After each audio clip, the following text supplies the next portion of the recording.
This is a confessional.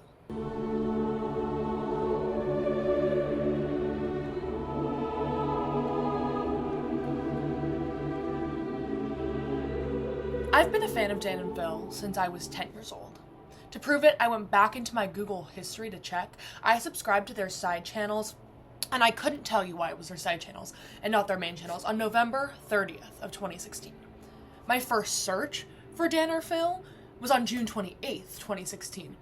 But I have reason to say that I've watched them before either of those searches. I own all of their books. I've seen every single one of their videos, dating back to even before they were a duo. When I was bored during Zoom school, my freshman year of high school, I tried to find their address on Google Maps based off a series of YouTube videos that they posted. I also made a 10-page timeline of their entire relationship in my journal. I could tell you about almost every single major fan fiction on both Wattpad and Archive of Our Own, which are both of the major fan fiction sites. And when I was home for Thanksgiving, my father commented on how Dan and Phil are two of the only major consistent figures in my life. And then I told my mom that I viewed them as one of the only positive romantic influences that I've ever had.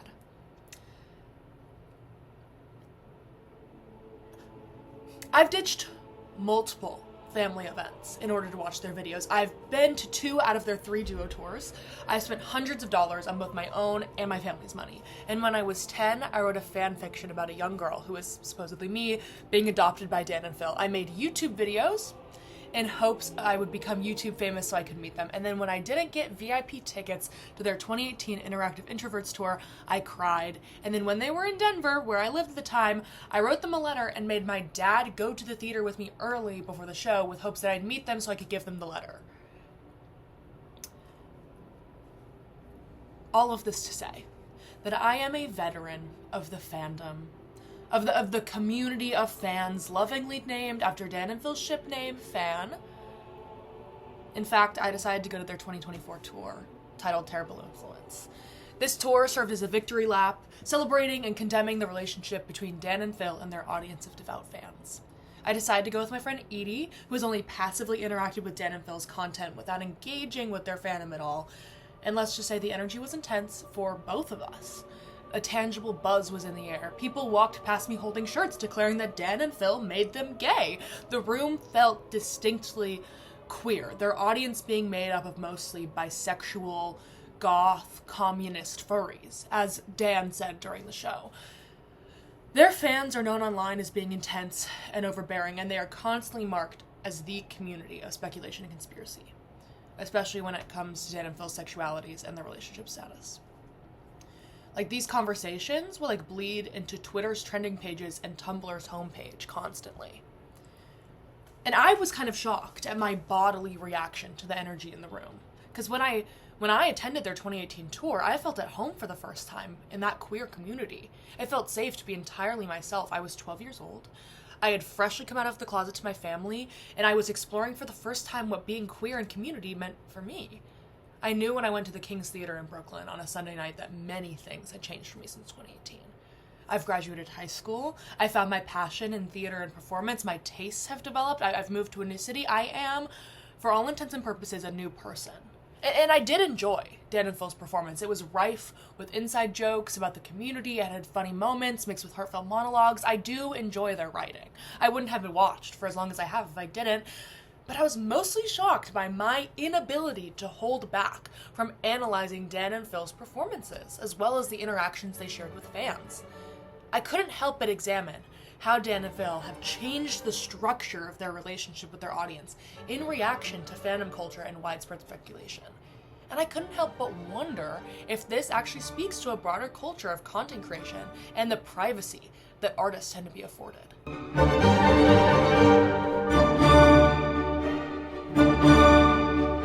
We live in a time where faith is hard to come by. An increasing amount of young people are detaching from the religious structures that they grew up with. Faith still is something that human beings tend to rely on for comfort. They need their discomfort and place in the vast arena of time and the universe validated. Now, people have turned to art or media, personal spirituality, or even fandom to replace religion. Fandom provides a safe space for people to evangelize on something other than a god. Fandom feels material, but it is replacing church. In the past, artists were allowed to exist in popular culture as nothing but the art that they present. Outside of this, they were granted as much anonymity as they desired. Some artists become public figures and some do not. Though with the rise of social media, this line becomes blurred. People that choose to become content creators on platforms like YouTube have to play both the role of the art and the artist. This complicates our analysis of their art, making their appearances become volatile. Real people become mirrors of their art. In order to understand their art to the fullest extent, we have to understand the person. Many of these people, however, are playing characterized versions of themselves, making these lines blur. When people meet their favorite creators, a feeling of profound isolation occurs when they find that they don't know their favorite artist as well as they thought. I'm using John Berger's Steps Toward a Small Theory of the Visible as like a lens to analyze this fandom culture and to analyze how artists are so detached to their art today. Berger's essay is an analysis on how we should define and interpret art, mostly visual art, but I really think it does correspond to the modern day with some tweaking, as I'll explain. He emphasizes the importance of a relationship and collaboration between the artist and the subject. This becomes complicated when real people become the art, and when influencing and vlogging your real life becomes your artistic and monetary livelihood. These creators have to walk the line between subject and creator, and how can this dialogue even happen when the subject quite literally dissolves into the model, like how Berger says? What Howell and Lester, what Dan and Phil have done is create personas of who they are, largely aided by their audience. And it's common for people in fandom environments to engage in the upholding and perpetuating of cycles of oppression that they've experienced. Historically, the Dan and Phil fandom has engaged in these practices through the process of outing. This need comes from the deep need for people to get inside of the subjects of their fascination in order to more wholly connect. But it's destructive. In his coming out video, Dan Howell talks about his experience with his fans repeatedly trying to expose his sexuality and criticize people who get invested in the story of his life like it's a soap opera. And at the time, a lot of these fans merely felt like they were building community through the fandom. Many of the community members were young closeted queer people like Dan and Phil were as well, and I didn't even personally believe that either of them were gay until I discovered my own queerness. I made a YouTube video talking about how I didn't think Dan and Phil were gay. But when I started recognizing the signs that I might be queer, I started digging in order to validate my own sexuality and experiences. And once I did accept my sexuality, I became a part of the culture of shipping Dan and Phil. The amount of people who just dug into Dan and Phil's personal life became so overwhelming that they just shut down. They adamantly insisted they were straight and they made up stories of their times with women in order to combat these rumors. But since they've come out, Dan and Phil now combat these theories by mocking them and explicitly pointing out the absurdity of them. Most notably, there's a Tumblr post about Dan and Phil joining popular emo bands My Chemical Romance, Fall Out Boy, and Panic at the Disco, and kissing on stage holding a gay flag as a surprise appearance. It was predicted that this event would happen at the music festival When We Were Young on October 19th of 2024, which also happened to be the 15-year anniversary of Dan and Phil meeting. My Chemical Romance happened to be headlining the When We Were Young festival, and on the day of the surprise appearance, Dan and Phil were rumored to be there, but they were in Utah. But then they posted an Instagram reel mocking this theory. They pretended to lean in and kiss while holding the rainbow pride flag with cardboard cutouts of Gerard Way and Patrick Stump's faces, who are the lead frontmen of My Chemical Romance and Fall Out Boy. They were behind them. But at the end of the video, instead of kissing, the camera zoomed in on Dan, screaming and spitting to feign disgust.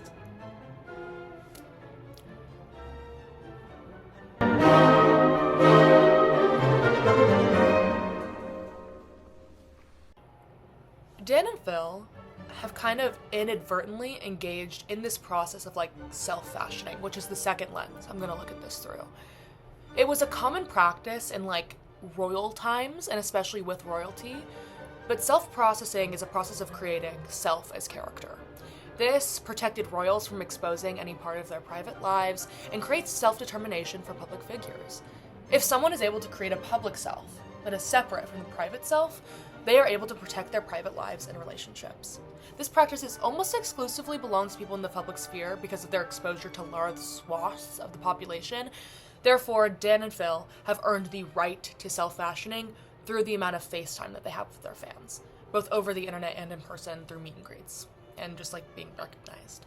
This allows them to safely create their life as a work of art without actually compromising their privacy. We can kind of see this with like all influencers that we see on the internet, where they create, and kind of all of us do this now, but you know, in the essay that I read to kind of analyze self-fashioning, it really is reserved for people that are like public figures. So a lot of celebrities engage in self-fashioning, a lot of influencers engage in it too, and basically everybody that's in a large exposed profession creates this self as art. The characters of Dan and Phil fall into very clear archetypes of people without much depth. This creates a clear boundary between the creator and the artist, but it's less effective when the audience is unable to see or respect this boundary.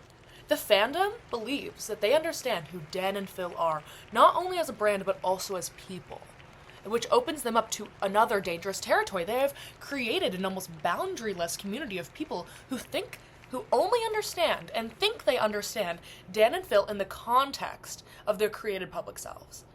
Fandom is still taboo in popular culture, so when Dan and Phil create a safe space where people are able to openly participate and celebrate their culture as a fandom, boundaries can get really murky really quickly.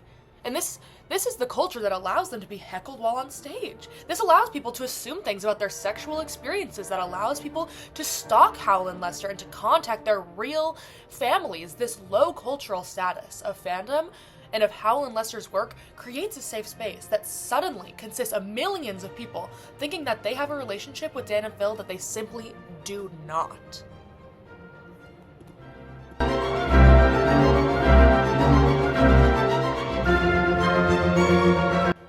Am I even being a hypocrite in writing this, though, and in making this? Because Susan Sontag would argue that there is no need to break down the content of a work of art, like Dan and Phil's work. In analyzing it, I'm creating the same kind of canon that their toxic fans create, only like in the other direction. I'm teetering on a difficult ethos in this conversation, especially because I also only understand Dan and Phil as their outside selves. And of course, I tried to secure an interview for this, but obviously I'm a child, so I wasn't able to do that. But I have to be careful and steer clear of infantilizing Dan and Phil, because they still have 100% control over what they do and what they create and how they interact with their fans. They probably could get a handle on their audience if they really wanted to, but I think they're having a good time. I only wish to approach this work as like a liberating act in order to understand myself and the way I've grown up in this fandom in a more nuanced way. That brings us to the question if YouTube is even like art or if it's content, and what do those even mean, and is YouTube just like stripping art down to its bare minimum meaning? Does it not matter, as Berger might argue, as long as we see ourselves in the art? Or doesn't that mean something, and maybe it does? Maybe it doesn't. Maybe Sontag is right. We should steer clear of any sort of this kind of analysis because it's detrimental to art in so many ways. To try to understand the deep-seated underground meaning of something instead of just understanding how it interacts with us can be really destructive. And honestly, at my core, I felt sad walking out of the theater with like this dissonance from the rest of the community and the rest of the audience. I didn't like really know what to do with myself. My analysis of the art had directly conflicted with my enjoyment of it. Phil Lester even like commented during the performance about the power of soft entertainment, which is a kind of entertainment that doesn't require deep thought or analysis. This is like most of what Dan and Phil make these days. They make content on their gaming channel, which is just them playing like stupid card games. Dan makes a video essay like once every 5 years. But like most of what they do is this like soft content that really maybe doesn't need analysis. I understand that Dan and Phil's content is almost entirely soft entertainment. And it should be an escape from the difficulties of my everyday life. But as we do with parents, I guess, I can't help but analyze these two people that I've spent so much time with. I've been plagued with the task of defending Howell and Lester's art. I try to define it as a type of performance art, but it's evidently very little more than a shield of armor that they wear to protect themselves in their private lives. I'm not saying that to degrade their work, and I understand why they do this, because if I was screamed at to kiss my partner in the middle of a theater while I was performing, I would become violent. I would, if I was constantly pestered about my relationship status, I would retreat into a very private life. If I was outed before I was ready to my family, I would probably fake my death and run off to a cabin to never be heard from again. But all of these things happen to Dan and Phil, and they still have to figure out for themselves how they interact online with their fans. They tried to escape, they went on a hiatus for 5 years, and when they came back, the fandom came back just as strong as well. And all of the destructive content is still being made. There's still discourse on Twitter that I see every single day because I'm somehow on Dan and Phil Twitter. Somehow. That's very obvious why. But there's still discourse as to whether or not they're dating, who tops and who bottoms, all this random discussion about things that are honestly disgusting, that we would never talk about without our friends listening, and without people that we knew are monitoring, listening. But Dan and Phil monitor their fans and understand what their fans are saying, and their fans still say these things.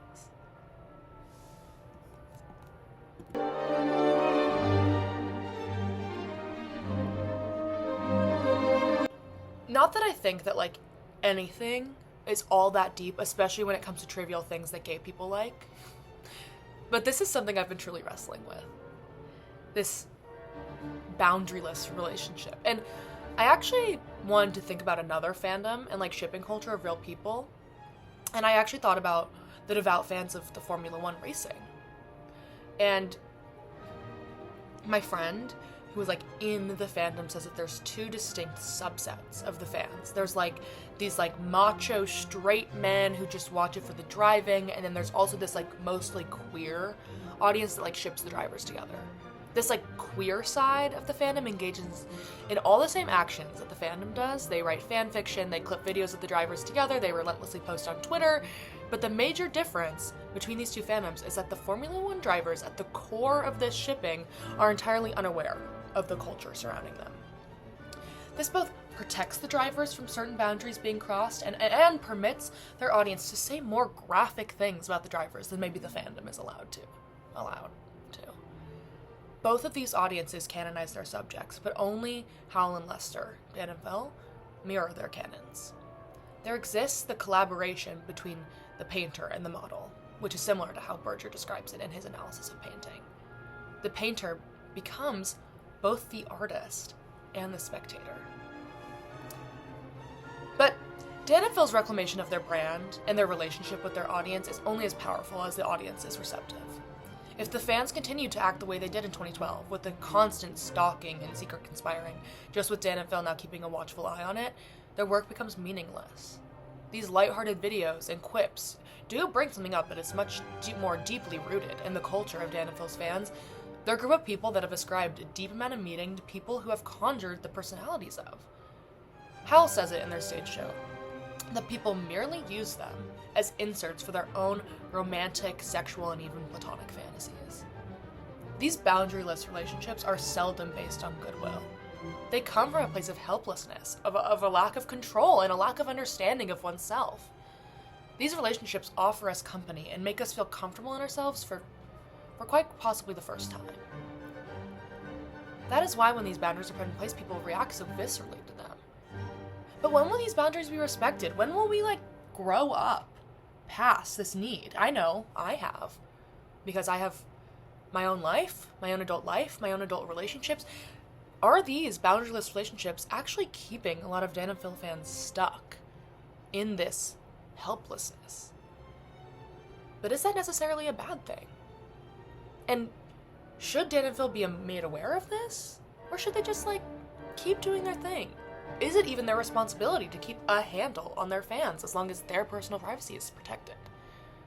Or should I not even be thinking about this at all?